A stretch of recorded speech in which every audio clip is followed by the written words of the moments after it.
Hello बच्चों, फिर से स्वागत है आपका अपने YouTube चैनल मैथमेटिक्स इन्फो में। और आज हम बहुत ही इंटरेस्टिंग टॉपिक के साथ आपके सामने हैं। क्लास 9 में भी आपने इस टॉपिक को पढ़ा था। टॉपिक का नाम है त्रिभुज।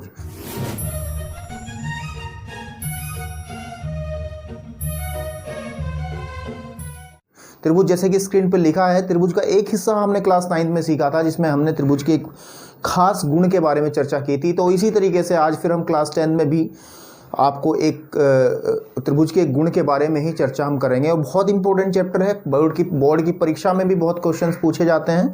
लेकिन इस चैप्टर की खास बात है कि अगर आप इस चैप्टर को क्रमबद्ध तरीके से एक सिस्टम से पढ़ोगे, 1 बाय 1 करके स्टेप वाइज बेसिक्स को क्लियर करते हुए पढ़ोगे, तो ये बहुत आसान चैप्टर आपको नजर आएगा। अदरवाइज इससे डरावना चैप्टर भी आपको पूरी बुक में दिखाई नहीं देगा। लेकिन मैं जिस तरीके से मैं आपको इस चैप्टर को कराऊंगा, आप लोग मेरी वीडियो को पूरा देखें और पूरा चैप्टर में एक एक क्वेश्चन इसके अंदर कवर करूंगा और बिल्कुल स्टेप वाइज बेसिक्स को क्लियर करते हुए मैं इस चैप्टर को कवर करूंगा। तो आप लोग देखना कि बिल्कुल आपको इससे डर नहीं लगेगा। तो चलिए बिल्कुल इस चैप्टर के बारे में आज शुरू करते हैं बातें। बेटा, क्लास 9 के अंदर हमने त्रिभुज की खास गुण पढ़ा था और वो जो खास गुण था बेटे, वो था क्लास 9 में, वो थी सर्वांग क्षमता। क्या थी वो? सर्वांग क्षमता। ये सर्वांग क्षमता अंग्रेजी में इसको क्या कहा जाता है? कॉन्ग्रुएंसी कहा जाता है आपके पास में, कॉन्ग्रुएंट। ठीक है, कॉन्ग्रुएंट ट्रायंगल। ये सर्वांग क्षमता का मतलब ये है कि दो त्रिभुज आपके पास में, ठीक है, सर्वांगक्षम है या नहीं है, मतलब ये त्रिभुजों की खास बात है, ये एक गुण है।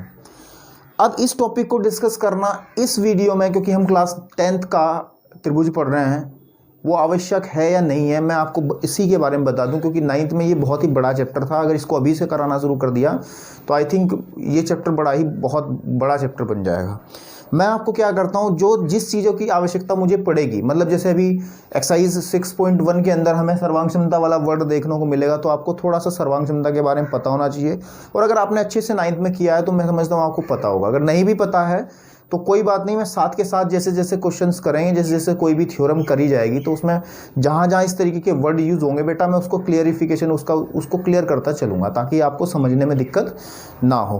तो हमारे पास में सर्वांग क्षमता को लेकर के जो टॉपिक है क्लास 9th का है, लेकिन इसका थोड़ा जिक्र अभी 10th की एक एक्सरसाइज में है, आगे भी है। तो इसके बारे में थोड़ा जान लेना जरूरी है। इतना जान लें ताकि इससे हम परिचित हो जाएं, ये हमें ऐसा ना लगे कि ये कोई नई चीज़ है। ठीक है, तो चलिए सर्वांग क्षमता के बारे में बात करते हैं, फिर उसके बारे में हम बात करेंगे आगे अपने क्लास 10th वाले टॉपिक के बारे में। सर्वांग क्षमता क्या है? सबसे पहले आप समझ लो सर्वांग क्षमता क्या है। इस वर्ड को समझ लेना बहुत ज़रूरी है बेटा। सर्वांग क्षमता का मतलब है आपके पास में, देखो, सर्वा प्लस अंग प्लस समान। मैं इसको तोड़ देता हूँ। वैसे ये चीज़ आपको बहुत सारी टीचर्स ने सिखाई होगी। सर्वांग क्षमता का जो मतलब है बेटा कि सर्वा अंग समान। सर्वा अंग समान का मतलब, अगर हमारे पास में दो आकृतियाँ, अभी हम आकृति की बात करते हैं, त्रिभुज की बात नहीं कर रहे हैं।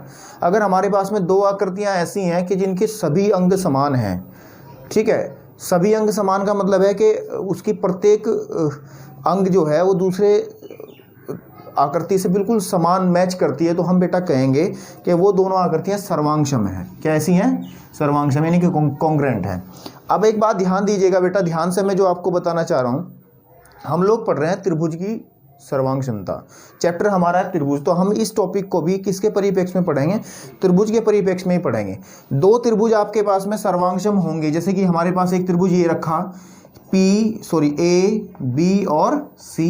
बेटे दूसरा त्रिभुज मैंने इधर बनाया, पी क्यू और आर। तो ये दोनों सर्वांगक्षम कब होंगे? इसको थोड़ा सा बेटा इसी चीज को ध्यान दे दीजिएगा, जब इसके सारे अंग समान होंगे। बिल्कुल ठीक बात है। और अंग से क्या मतलब है? त्रिभुज के अंग से क्या मतलब बेटा? इस सब टर्म को समझ लेना कि त्रिभुज के अंग कितने होते हैं। कितने अंग होते हैं त्रिभुज के? बेटे 3 तो भुजाएं होती हैं। कितनी होती हैं? भुजाएं। 3 तो भुजाएं होती हैं और 3 ही इसके बेटे कोण होते हैं। बस यही इसके क्या होते हैं? अंग होते हैं। जिस तरीके से हमारे शरीर में अंग होते हैं, 2 आंखें, एक नाक, एक मुंह, 2 हाथ, टांगें, तो इसी तरीके से त्रिभुज के भी हमारे पास कितने अंग होते हैं? 6 अंग होते हैं। तो इसमें भी 6 अंग हैं, 1 2 3, और भुजा 3, तो ये भुजा 1 2 3, इसमें भी हमारे पास में 6 अंग इसके हो गए, 6 इसके हो गए। अगर प्रत्येक अंग प्रत्येक के बराबर है तो हम कहेंगे कि त्रिभुज जो है बेटा क्या है?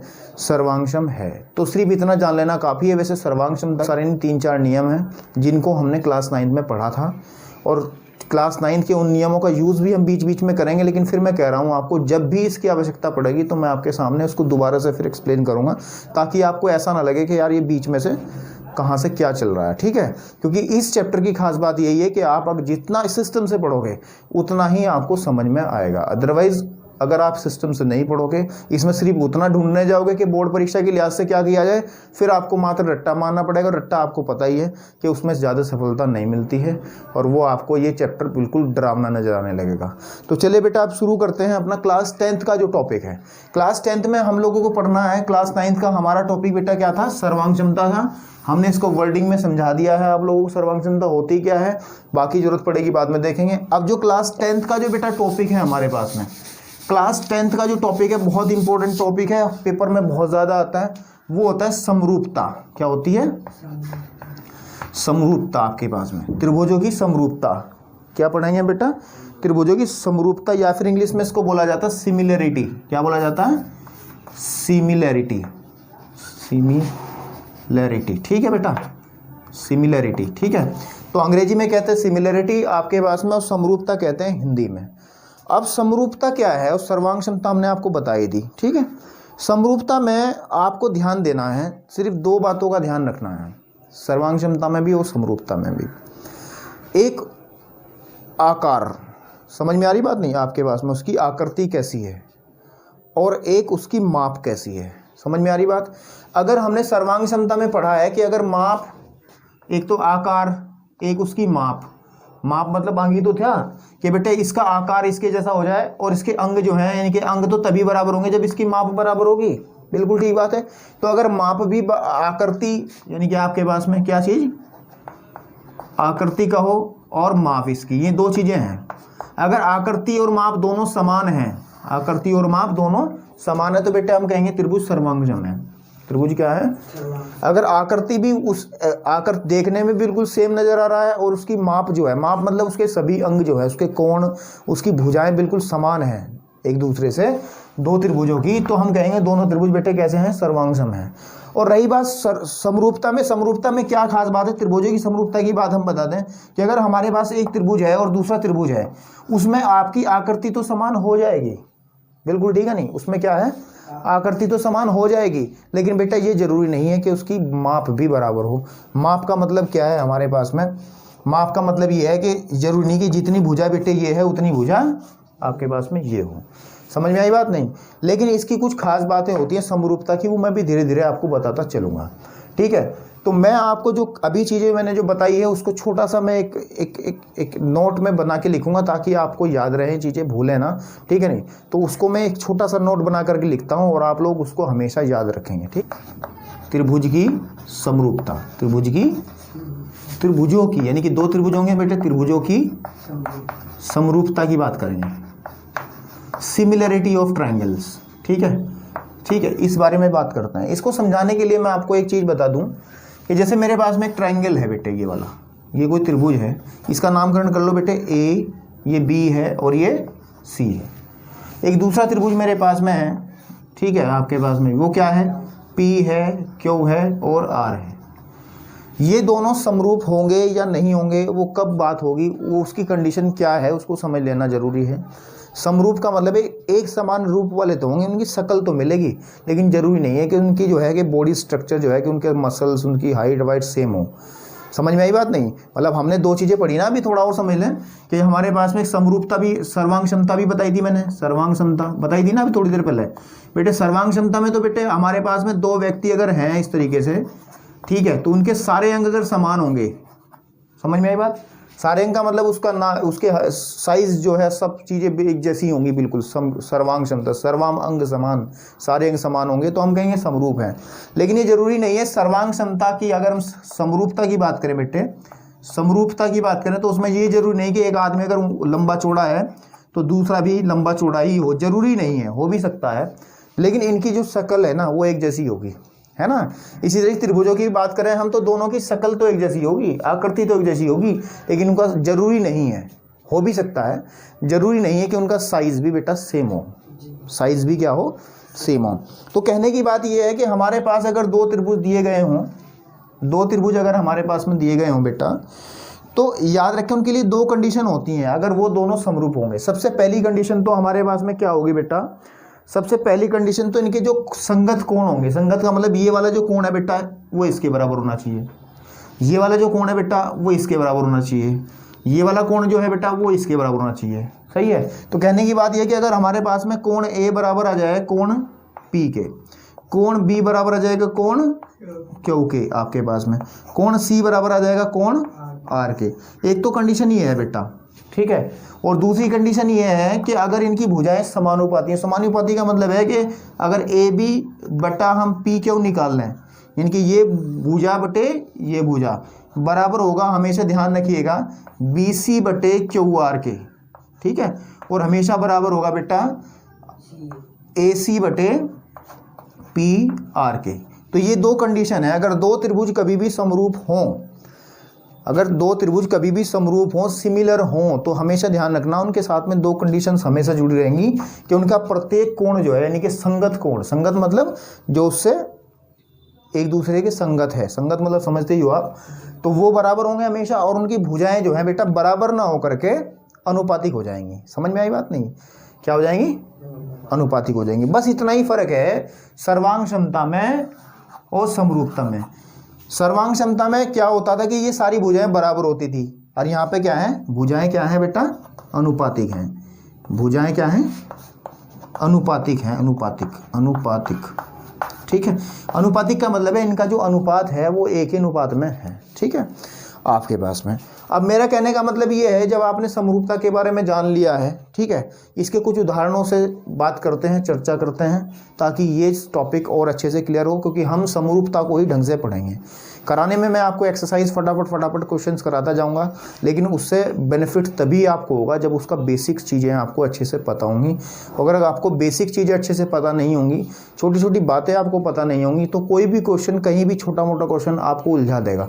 और उलझाने के बाद आपको पता ही आपको क्या होता है, डर लगने लगता है चैप्टर से।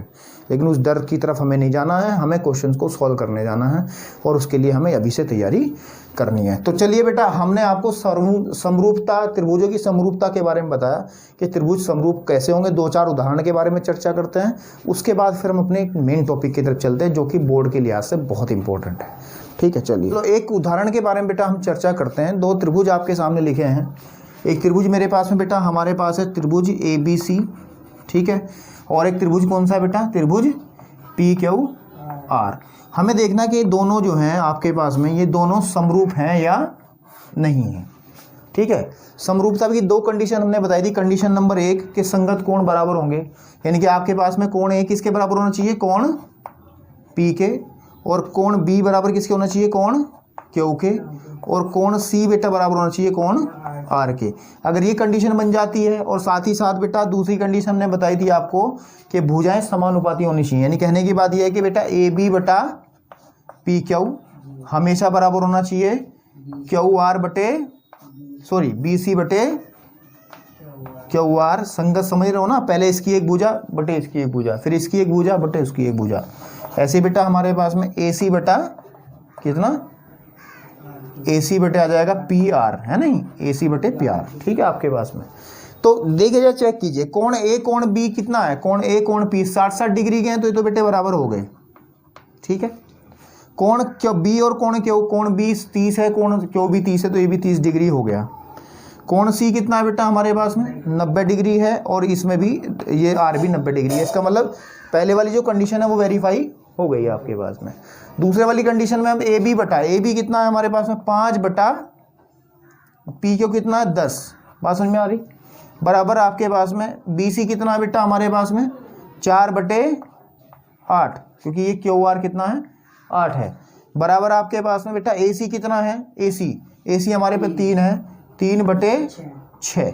जरा कैलकुलेट कीजिए, 5 कम 5, 5 दूनी 10, 4 कम 4, 4 दूनी 8, 3 कम 3, 3 दूनी 6। इसका मतलब क्या आ गया, एम्प्लाइज का मतलब 1/2 बराबर 1/2 बराबर 1/, सब बराबर आ गए नहीं आगे। जब सब चीज़ें बराबर आ गई, इसका मतलब हमारे पास दो कंडीशन होती थी दो त्रिभुजों को समरूप दिखाने की, और वो दोनों कंडीशन जो है बेटे वो क्या है, वेरीफाई हो गई है। इसका मतलब दोनों त्रिभुज क्या है, समरूप हैं। दोनों त्रिभुज क्या हैं, समरूप हैं आपके पास में। हम इसको लिखेंगे बेटे कि त्रिभुज जो बेटे मेरे पास में ABC है ना, वो समरूप होगा। ये निशान जो है बेटे समरूपता का है, इस तरीके से एक लाइन से ऐसे, ठीक है, एक बनानी है। त्रिभुज ABC समरूप होगा त्रिभुज किसके, PQR के। तो ये जो मैंने लिखा है, इसका मतलब आप समझ लें अच्छे से कि जो त्रिभुज ABC है वो समरूप है त्रिभुज PQR के। बिल्कुल ठीक बात है। और आप लोग ध्यान दीजिए कि हम लोगों ने आपको अभी सर्वांग क्षमता की बात बताई थी। क्या बताई थी, सर्वांग क्षमता की। उसका जो निशान था ना क्लास 9 में आपने सीखा होगा कि वो निशान था ऐसे 2 बराबर का चिन्ह लगा के उस पर ये वाला निशान ही लगाते थे ऊपर ऐसा। ये निशान जो था, ये जो चिन्ह था, ये बेटे किसका था, सर्वांग क्षमता का था। बस एक नोट दिमाग में रखना है और समरूपता के बारे में आपको बहुत सारी जानकारी हो जाएगी। और फिर मैं आपको मेन टॉपिक पे लेके चलता हूँ जो आज का टॉपिक है। और वो टॉपिक क्या है, वो 100% 4 या 5 नंबर में उसका क्वेश्चन आता ही आता है। 100% हमेशा बोर्ड की परीक्षा में उसका या तो वो आएगा या फिर उसके साथ में कोई क्वेश्चन आएगा। ठीक है, तो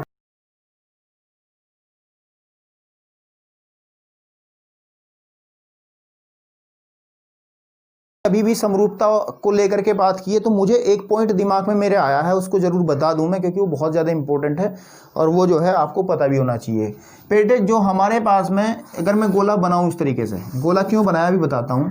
अगर ये सर्वांग क्षमता का गोला है, ये सर्वांग क्षमता की दुनिया है आपके पास में बेटे, तो इसी के अंदर आपके पास में क्या आएगी, समरूपता आएगी। क्या आएगी, मतलब क्या है इसका, मैंने क्या कहा, मतलब अगर आपके पास में 2 त्रिभुज सर्वांगसम है ना, क्या है, 2 त्रिभुज सर्वांगसम है ना, क्लास 9 वाले सर्वांगसम है, तो वो 100% समरूप होंगे।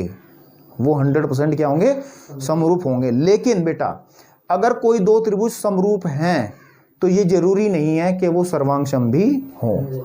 समझ में आई बात नहीं, आप लोग कंफ्यूज इस चीज को लेकर के हो रहे होंगे, लेकिन मैं आपको बताता हूं। जैसे मान लिया, सपोज करो आपको इस रास्ते को जाना और एक ही रास्ता है, एक ही रास्ता है बेटा, और आपको जाना कहाँ है, सर्वांग क्षमता पे जाना है।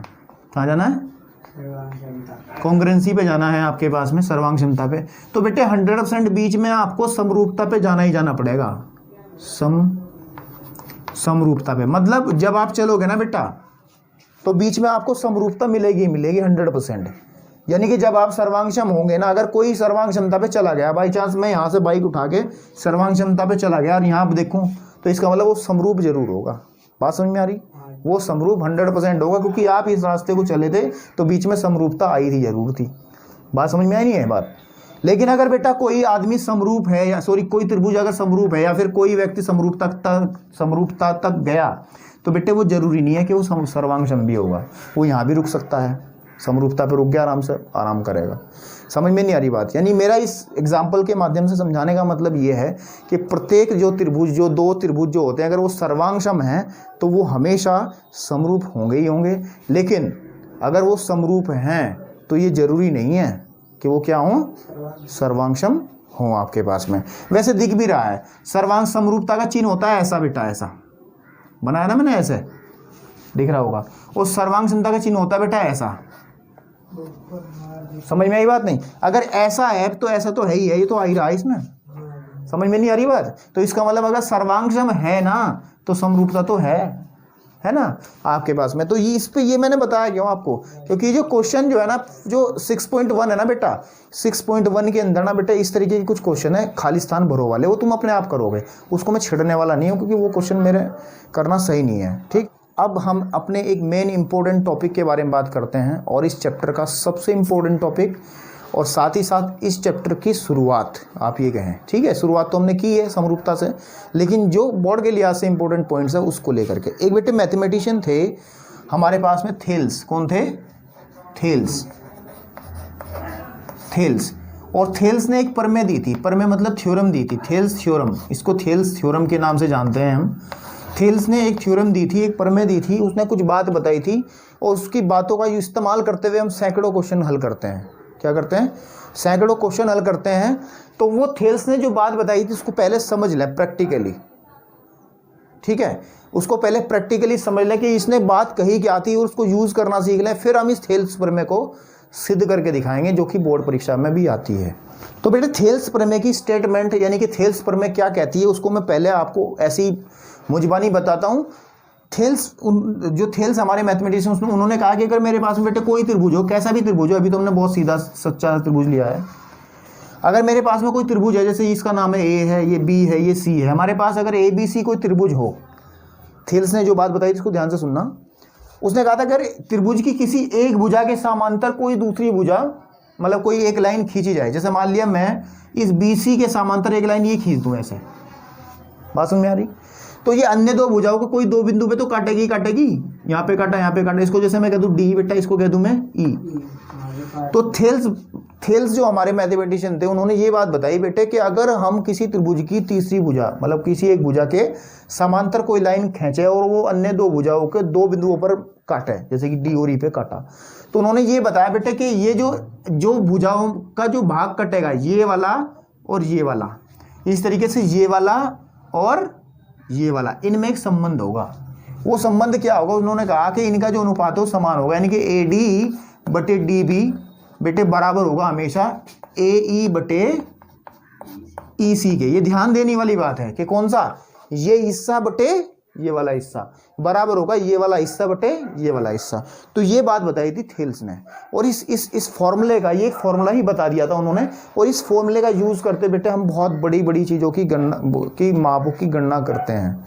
समरूपता के में ये बहुत इंपॉर्टेंट टॉपिक है, और आपको समझ लेना है कि ये फॉर्मूला जो है बहुत इंपॉर्टेंट है। तो फिर से मैं रिपीट कर देता हूं कि अगर हमारे पास में कोई त्रिभुज हो, त्रिभुज की किसी एक भुजा के समांतर कोई लाइन खींची गई तो अन्य दो भुजाओं को दो बिंदुओं पर कट करेगी, जैसे कि डी और ई पे इस चित्र में किया गया है। तो जो दो हिस्से बनेंगे बेटा भुजाओं के, तो यानी कि ये वाला हिस्सा और ये वाला हिस्सा, ये वाला और ये वाला हिस्सा, ये हमेशा समान अनुपात में ही होंगे। अनुपात का मतलब आप समझते हो कि ये बटा ये बराबर होगा ये बटा ये आपके पास में। और इस जो स्टेटमेंट को है बेटा हम इसको सिद्ध करेंगे इसी वीडियो के अंदर। इस पूरी फॉर्मूले को जो है ये बना कैसे है, इसको पूरे फॉर्मूले को हम ड्राइव करेंगे अभी। बिल्कुल ठीक है। तो सबसे पहले एक क्वेश्चन हम इसमें देखते हैं थोड़ा सा, जिससे आपको समझ में आए और चीज़ें क्लियर हों, ताकि इसकी थेल्स प्रमेय की बेसिक चीज़ें आपको समझ में आ जाए। तो बेटा एक क्वेश्चन आपके सामने लिखा है, देखो क्वेश्चन हमने बनाया है कि यदि हमारे पास में बी सी समांतर है डी ई के, किसके समांतर है? बी सी, यानी कि बी सी जो रेखा है बेटा थोड़ा इसको समझ लें, ये वाली बी सी रेखा ये किसके समांतर है? डी ई के समांतर है। तो हमें इस एक्स का मान निकालना, कुछ मापें इन्होंने दे रखी है। अभी थेल्स वाली स्टेटमेंट मैंने आपको बताई थी। थेल्स ने बताया क्या था बेटा कि हमारे पास एक फॉर्मूला होता है। थेल्स ने कहा था कि अगर हमारे पास ये भुजा इसके समांतर हो, थेल्स की ये लिमिटेशन है। लिमिटेशन का मतलब थेल्स की प्रमेय तभी बेटा काम करेगी अगर आपके पास में ये दोनों लाइन समांतर होंगी। ऐसा नहीं है कि तुम्हारे सामने बेटा कोई चित्र आया इस तरीके से और तुम्हें ऐसी लाइन दे दी हूँ बनी हुई और तुम तुरंत दौड़ के उसमें थेल्स का फॉर्मूला लगाने भाग जाओ, तो बेटा सारा काम गड़बड़ हो जाएगा। तो आपको सिर्फ ये बात ध्यान देनी है कि थेल्स की प्रमेय कब काम करेगी? जब ये वाली भुजा बेटा इसके समांतर होगी। और इसमें है दिया है कि यदि बी सी समांतर है डी ई के, तब एक्स का मान हमें बताना है। ठीक है। तो हमें थेल्स ने क्या कहा था कि अगर ये समांतर होगा तब हम कहेंगे कि ये भुजा बटे ये भुजा, यानी कि आपके पास में कितना ए डी बटे डी बी बराबर होगा किसके? ए ई बटे ई सी के, है ना बेटा। तो बेटे ये कितनी है? 4 बटे 8, क्योंकि ये 4 है ये 8 है, बराबर कितना है? 2 बटे एक्स। अब आप लोग क्रॉस मल्टीप्लाई कर लें, यानी कितना? 4x बराबर किसके आ जाएगा बेटे? 16 के। कितना आ जाएगा? 16। या x बराबर कितना आ जाएगा? 16 बटे 4 और 4 चौके 4 सेंटीमीटर। इसका मतलब इसकी जो वैल्यू होगी बेटे वो कितनी होगी? 4 सेंटीमीटर होगी। तो इस तरीके से वो आपको सवाल भी पूछ सकता है, और थेल्स की प्रमेय का यूज़ करते हुए आप सवालों को हल भी कर सकते हो। लेकिन ध्यान रहे थेल्स सिर्फ तभी काम करेगा अगर त्रिभुज में वो जो लाइन है जो दो रेखाओं को काट रही है वो उसके समांतर होगी तब। बिल्कुल ठीक। तो बेटा अब हम बात करते हैं बहुत इंपॉर्टेंट टॉपिक जो कि जिसके लिए हम अब तक तैयारी कर रहे थे इस वीडियो में, थेल्स की प्रमेय का प्रूफ। प्रमेय नंबर 1, इस चैप्टर के अंदर बहुत सारी प्रमेय आएंगी और इस प्रमेय को आप ध्यान रखें, मैं लिख देता हूँ यहाँ। प्रमेय नंबर 1 है इस चैप्टर की आपके पास में, और हमारी प्रमेय नंबर 1 जो है उसका हम आज प्रूफ करेंगे। प्रूफ का मतलब जो थेल्स ने बेचारे ने बात बताई थी, क्या बात बताई थी कि अगर हमारे पास में ये कोई त्रिभुज है इस तरीके से, ध्यान दीजिए कि ये हमारे पास पॉइंट ए है, ये पॉइंट बी है और ये सी है। अगर इसके समांतर कोई लाइन ऐसे बना दी जाए, ठीक है। इसके समांतर बनाइए थोड़ा सा, ये डी ई बनाई जाए। तो भाई साहब कह रहे थे कि हमारे पास में ये कंडीशन होती है कि ए डी बटे डी बी बराबर होता है ए ई बटे ई सी। अब ऐसा तो नहीं है कि उसने हवा में ये बात की होगी बेचारे ने, थेल्स जो थे, है ना। तो इसका प्रूफ हम आपके सामने दे रहे हैं कि ये बना कैसे फॉर्मूला, और पेपर में भी आती है, मैं बताऊं आपको, ये पेपर में भी आती है। तो चलिए स्टेटमेंट आपके सामने अब सामने लिखी होगी स्क्रीन पे, मैं उसको पढ़ूंगा। जिस तरीके से मैं प्रमेय को सॉल्व करूंगा, जो लिखने के मेरे स्टेप होंगे बेटे सारे उसी तरीके से आप पेपर में करोगे तो नंबर 1 नहीं कटेगा। समझ में आ रही बात नहीं? क्योंकि इसमें लिखने की ही कलाकारी होती है। जितना जो अच्छे से लिख पाता है उतना ही वो अच्छे नंबर ले लेता है, ठीक है। अपनी मेन जो बेसिक चीज़ें हैं उनको अच्छे से समझते हुए उनको लिखना है, और लिखने का सिस्टम होता है जिस तरीके से मैं आपको बताऊंगा, उसी सिस्टम से हेडिंग वाइज आप लोग लिखेंगे और इस प्रमेय को प्रूफ कर देंगे, ठीक है। तो चलिए हम सबसे पहले बात करते हैं स्टेटमेंट की। स्टेटमेंट में कहा गया है, स्टेटमेंट में पढ़ रहा हूँ, ध्यान दीजिए, स्क्रीन पे आपके सामने लिखी है, ध्यान दीजिए सामने, कि यदि किसी त्रिभुज की एक भुजा के समांतर अन्य दो भुजाओं को भिन्न भिन्न बिंदुओं पर प्रतिच्छेद करने के लिए एक रेखा खींची जाए तो ये अन्य दो भुजाएं एक ही अनुपात में विभाजित हो जाती हैं। मतलब उन्होंने जो बात अभी हमने जो बात कही है तुम्हारे सामने लिखी है, इसको उन्होंने लैंग्वेज में बना के लिखा है कि त्रिभुज की एक भुजा के समांतर कोई दूसरी रेखा खींची गए जो हमें दो बिंदुओं पर प्रतिच्छेदित करे, तो बेटे जो दो हिस्से बनेंगे वो समान अनुपात में विभाजित होंगे। बात वही है हमारे पास में। अब आपको लिखना क्या होता है, प्रूफ कभी भी थ्योरम का करना पड़े बेटा, कभी भी थ्योरम का प्रूफ करना पड़े तो आपको सिस्टम से करेंगे आप। सबसे पहला आप जो टॉपिक लिखेंगे वो लिखेंगे, आप यहाँ पे हेडिंग लिखेंगे, वो लिखेंगे दिया है। क्या लिखेंगे? दिया है। ये हेडिंग आएगा सबसे पहले। दिया है का मतलब जो आपको इस स्टेटमेंट में दिया गया है, जो स्टेटमेंट आपको लिखी है सामने स्क्रीन पे, उस स्क्रीन में आपको स्टेटमेंट पे जो दिया गया होगा उसको यहाँ पे आप लिखेंगे, ठीक है। उन्होंने कहा है एक त्रिभुज दिया गया है, सबसे पहले एक त्रिभुज बना लीजिए यहाँ पे, ठीक है। बना लिया मैंने, बड़ा बनाया क्योंकि इसका इस्तेमाल हम बहुत ज़्यादा करेंगे। नामकरण कर ले ए बी और सी, और लिख दें यहाँ पे दिया क्या है, त्रिभुज ए बी सी, त्रिभुज ए बी सी, और जिसमें मतलब इसके अंदर उसने कहा है ना, देखो स्टेटमेंट में लिखा है कि त्रिभुज ए बी सी है, एक भुजा के समांतर अन्य दो भुजाओं को भिन्न भिन्न बिंदुओं पर प्रतिच्छेद करने के लिए एक रेखा खींची गई है। यानी कि आपके पास में एक रेखा भी दी गई है, जो ये रेखा है इस तरीके से, समझ में आ रही बात, ये वाली रेखा जो इस वाली लाइन को बेटे कहाँ कट कर रही है, डी पर, और इस वाली लाइन को कहाँ कट कर रही है, ई पे। तो यहाँ लिख देंगे जिसमें, ध्यान दीजिए कि बेटे जो आपके पास में डी सी जो लाइन है, डी ई जो लाइन है, ये डी ई लाइन जो है वो समांतर है किसके, बी सी के। निशान आपको पता है समांतर का चिन्ह होता है, ठीक है, कि डी ई समांतर है किसके, आपके पास में बी सी के। इसके अलावा कुछ और चीज़ उसने नहीं दी है। स्टेटमेंट के अंदर सिर्फ दो चीज़ें दी हैं, त्रिभुज दिया है ए बी सी, और बेटा हमारे पास में जो डी ई लाइन है वो किसके समांतर दी है, बी सी के लाइन दी है। उसके दूसरा स्टेप जो आता है सिद्ध करना है। हम क्या लिखते हैं, सिद्ध करना है। यानी कि हमें क्या सिद्ध करना है उसको भी हमें, क्योंकि आपको टारगेट बिल्कुल पता होना चाहिए, टारगेट मतलब जो हमें काम करने हैं उसको पता होना चाहिए। हमें सिद्ध करना है कि अनुपातिक का मतलब है कि बेटा हमें ए डी बटे डी बी बराबर किसके, ए ई बटे ई सी, ये हमें सिद्ध करके दिखाना है। ये वाला जो स्टेटमेंट है हमें सिद्ध करके दिखाना है। उसने कहा है ना लैंग्वेज में, आप देखिए उसने कहा है कि ये अन्य दो भुजाओं को एक ही अनुपात में विभाजित करता है। अन्य दो भुजाओं का मतलब है इस भुजा को छोड़ के अन्य दो भुजाएं हैं उनको समान अनुपात में विभाजित करता है। तो बेटे हमारे पास जो दिया है था वो हमने लिख लिया निकाल करके, और जो हमें सिद्ध करना है वो, ठीक है, आपके पास में तैयारी कर रहे हैं हम उस प्रूफ को करने की। तीसरे नंबर पे बेटा एक चीज़ और आती है, वो आती है रचना। क्या आती है, रचना।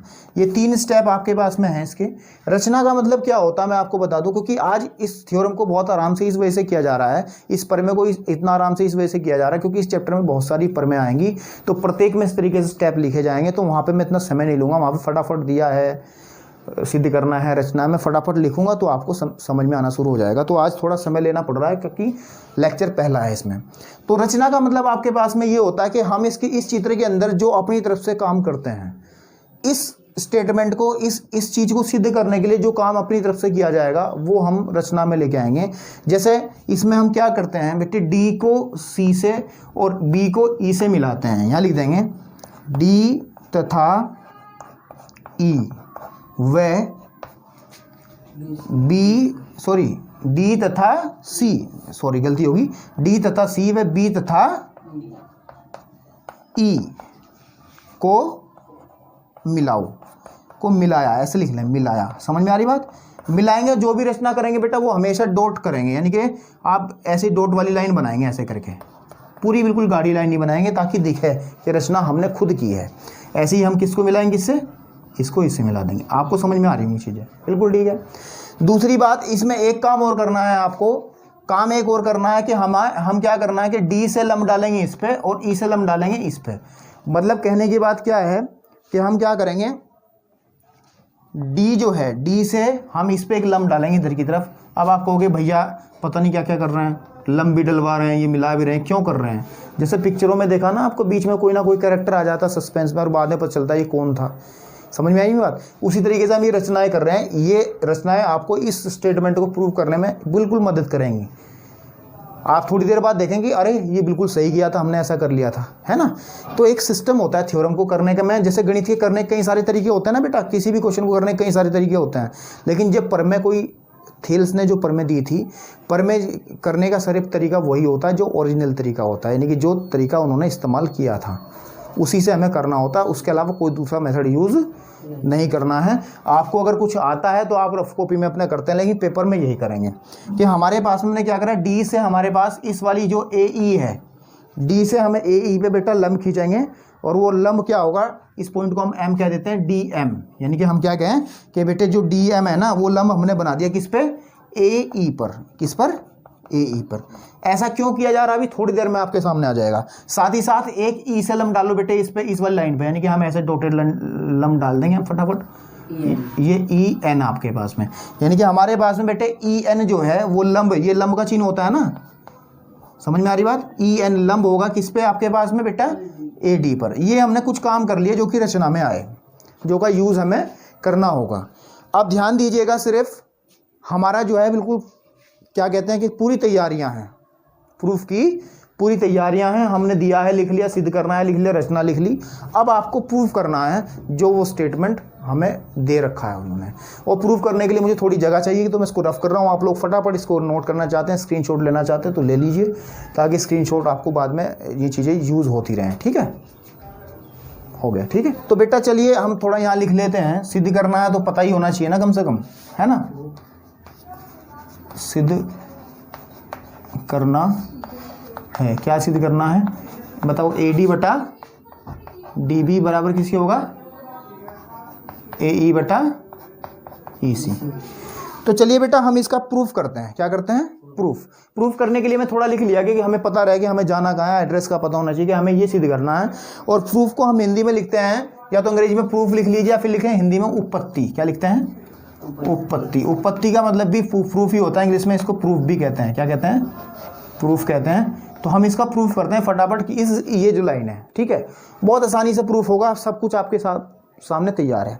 हम क्या करते हैं बेटा, इसमें करने का तरीका, ये जो ऊपर की तरफ त्रिभुज बना है, त्रिभुज कौन सा बना है? त्रिभुज ए डी और ई बनाना, ए डी और ई।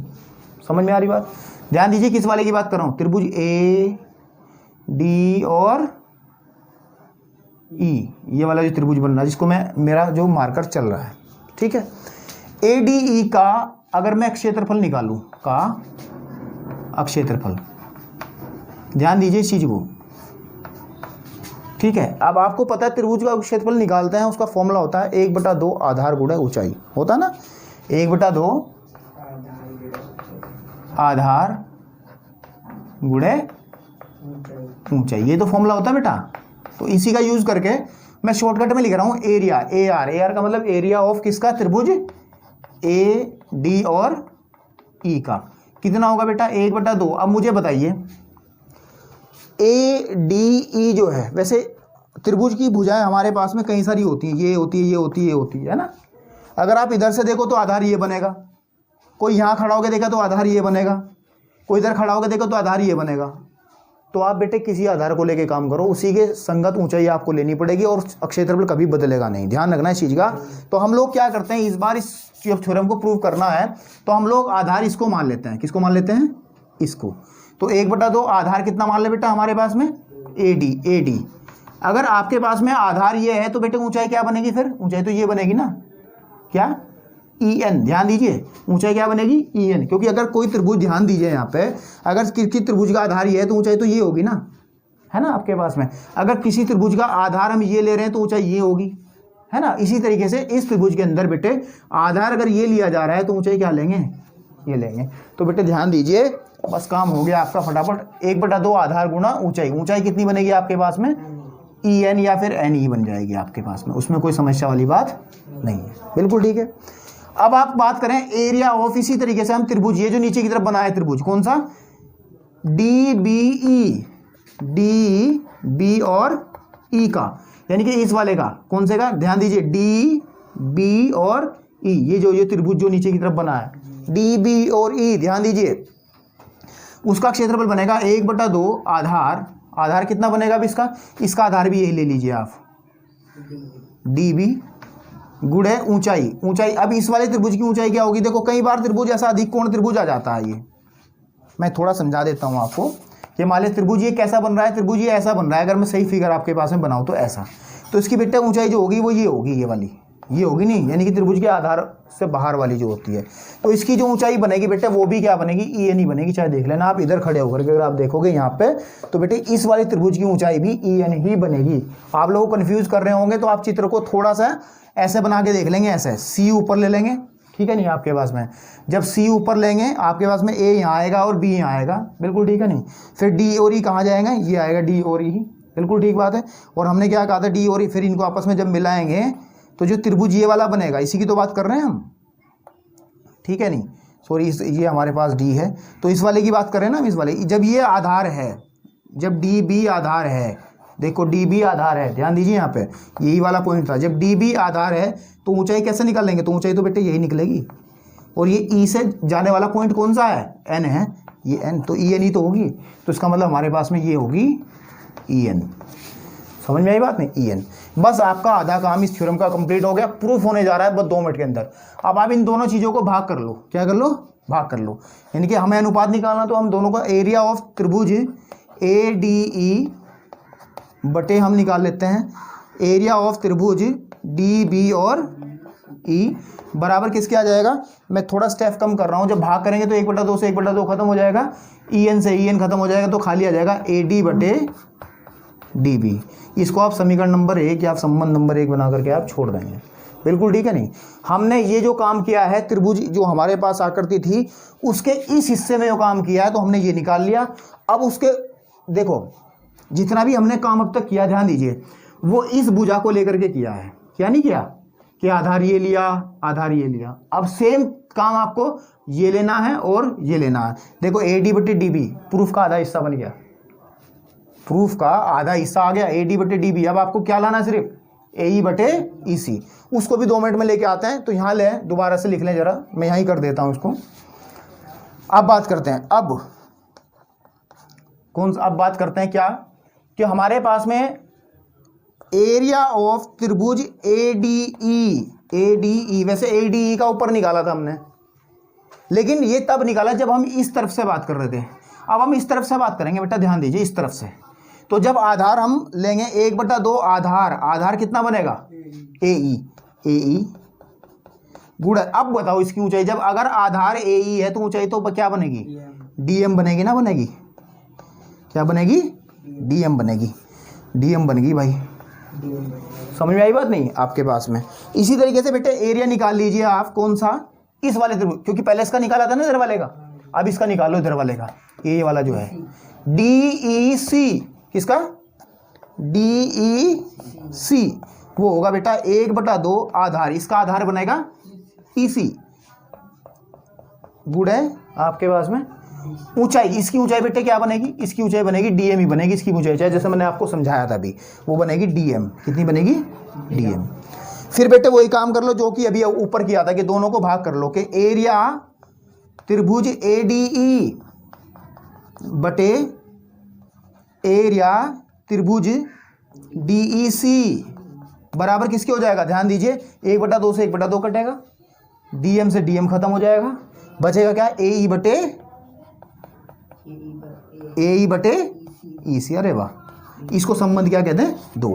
देखो AD बटे DB AE बटे AC, AD बटे DB AE बटे AC, काम बन गया ना।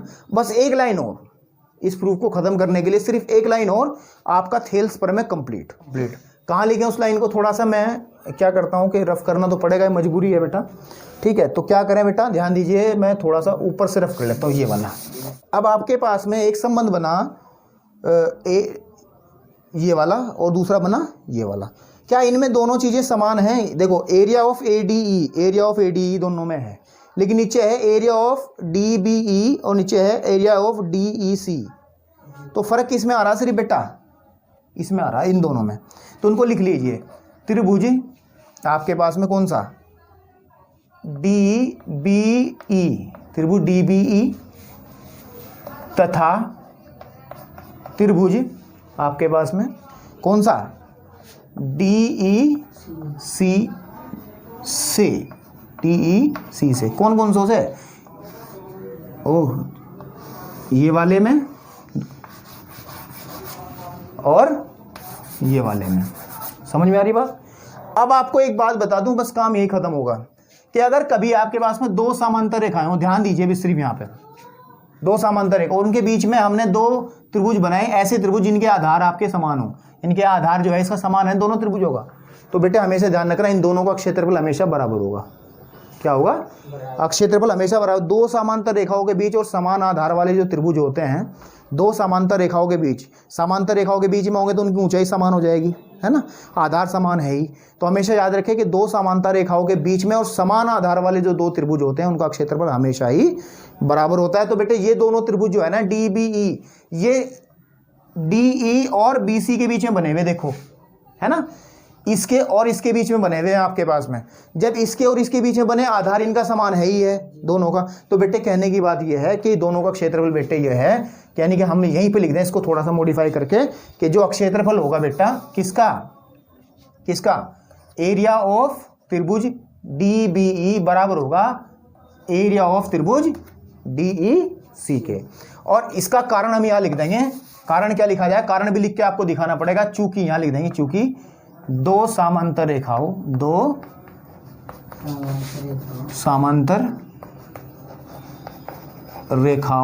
के बीच तथा समान आधार वाले त्रिभुजों का क्षेत्रफल क्या होता है बेटा? क्या होता है बताइए? क्षेत्रफल बराबर होता है। त्रिभुज का क्षेत्रफल क्या होता है? बराबर। ये लाइन आपको लिखनी पड़ेगी। तो बस इस संबंध का यूज कर लो आप। ध्यान दीजिए अब अतः, ठीक है नहीं, अतः अगर हम संबंध 1 की बात करें, ध्यान दो यहाँ पे, ध्यान दो संबंध 1 में कि हमारे पास में जो संबंध 1 था वो एरिया ऑफ त्रिभुज ADE, मैं किसकी बात कर रहा हूँ? संबंध 1 की बात कर रहा हूँ बटे, अब मैं क्या करूं बेटा? एरिया ऑफ DBE की जगह एरिया ऑफ त्रिभुज DEC लिख दूं, यानी कि इसकी जगह क्या लिख दूं? ये लिख दूं क्या कि एरिया ऑफ त्रिभुज किसका? DEC बराबर किसकी आ जाएगा? इधर कोई चेंज नहीं होगा, AD बटे DB। ये कहां से आया? समीकरण 1 से। किससे? समीकरण 1 से। ये जो काम मैंने करा अभी, इसको कह दो आप समीकरण नंबर 3। बिल्कुल ठीक है। अब बेटा काम समाप्त है। समाप्त का मतलब संबंध 3 को बहुत ध्यान से देखो, जी लगा के। संबंध 2 को ध्यान से देखो, जी लगा के। 3 को ऐसे लिख लो, 3 बना करके, ताकि नंबर सही बना रहे। अब 2 और 3 को अगर आप ध्यान लगा के देखोगे तो मुझे कुछ दिख रहा, आपको भी दिख रहा होगा कि इधर का जो हिस्सा है लेफ्ट हैंड साइड वाला, एरिया त्रिभुज ADE, एरिया त्रिभुज ADE, एरिया त्रिभुज DEB, DEC, एरिया त्रिभुज DEC, दोनों समान नहीं है। ये वाला हिस्सा इसके समान है। दोनों समीकरणों की जो लेफ्ट हैंड साइड है वो समान है। तो अगर लेफ्ट हैंड साइड बेटा समान होगी तो 100% है कि राइट हैंड साइड भी समान होगी। तो आपको सिर्फ क्या लिखना है बेटा? आपको सिर्फ एक लाइन लिखनी है कि समीकरण 1, सॉरी कौन से 2 व 3 से क्या प्रूफ हो जाएगा? AD बटे DB बराबर होगा किसके? AE बटा EC के। तो यही हमें सिद्ध करना था, लिख देंगे हैंस प्रूव्ड। तो समझता हूँ बेटा आपको समझ में आई होंगी चीज़ें जिस तरीके से मैंने एक्सप्लेन की है। आपको थोड़ा बोरिंग जरूर लगेगा क्योंकि बहुत स्लो काम चल रहा था, लेकिन मैं समझता हूँ कि जिस तरीके से मैंने पूरा प्रयास किया है आपको उन सभी कॉन्सेप्ट को समझाने का जो कॉन्सेप्ट इस परमे में इस्तेमाल हुए हैं। ठीक है, आप लोगों को चाहिए कि जिस तरीके से मैंने आपको इसको कराया है आप लोग बैठ के बहुत अच्छे से प्रत्येक बिंदु को अच्छे से समझते हुए इनको करें। स्पीड को स्लो फास्ट आप अपने हिसाब से कर सकते हैं, लेकिन बेटा मैं आपको बता दूं, अगर आपको इससे डर अभी से लगना शुरू हो गया, यानी कि इस थ्योरम जो लेक्चर पहला आज लेक्चर था, अगर इस लेक्चर को आपने पहले अच्छे से समझ लिया तो ये चैप्टर बहुत आसान होगा। आसान है भी ये चैप्टर, मैं प्रैक्टिकली आपको बता रहा हूँ, ये बहुत आसान चैप्टर है। लेकिन सबसे बड़ी समस्या ये है कि ये थोड़ा सा लीक से हटके है। लीक से हटके मतलब है कि आपको अब तक आदत है कैलकुलेशन वर्क करने की, फॉर्मूला लगाओ आंसर पाओ, फॉर्मूला लगाओ आंसर पाओ, लेकिन इसमें ऐसा कुछ नहीं है। इसमें राइटिंग वर्क बहुत ज़्यादा है और कॉन्सेप्ट आपके अच्छे होने ज़रूरी हैं। और ऐसी कोई बात नहीं है कि आपने पीछे नहीं पढ़ा है तो अब नहीं समझ में आएगा। ऐसी कोई बात नहीं है कि मैं इसी बीमारी का इलाज आपको कर सकता हूं कि जैसे मैं आपको थ्योरम कराऊंगा या कोई भी क्वेश्चन कराऊंगा बेटा, तो उसमें साथ साथ जहाँ जहाँ जो भी कॉन्सेप्ट यूज़ होते जाएंगे, जैसे कि आज बताया है, वो मैं सारे कॉन्सेप्ट आपको बताते चलूँगा। आप अगर फिर भी कन्फ्यूजन रहता है तो आप लोग उस पर्टिकुलर कॉन्सेप्ट को जो मैं आपको समझा रहा हूँ उसको कहीं से भी बुक से या फिर गूगल करके या कहीं भी यूट्यूब पे बहुत सारे वीडियोज़ उस पर्टिकुलर कॉन्सेप्ट को लेकर बने होंगे, तो आप लोग सर्च करके देख सकते हैं बेटा, अपनी टेक्नोलॉजी का सही तरीके से इस्तेमाल कर सकते हैं। तो मैं समझता हूँ आज का जो लेक्चर है आपको अच्छे समझ में आया होगा। और अगर अच्छा लगे तो बेटा वीडियो को लाइक ज़रूर कर देना और सब्सक्राइब चैनल को करें और लोगों के साथ भी शेयर करें ताकि और लोग जुड़ें और लोगों को भी लाभ हो। आज के लिए इतना ही। नेक्स्ट वीडियो में हम आएंगे और एक और इंटरेस्टिंग टॉपिक के साथ फिर से बात करेंगे। धन्यवाद।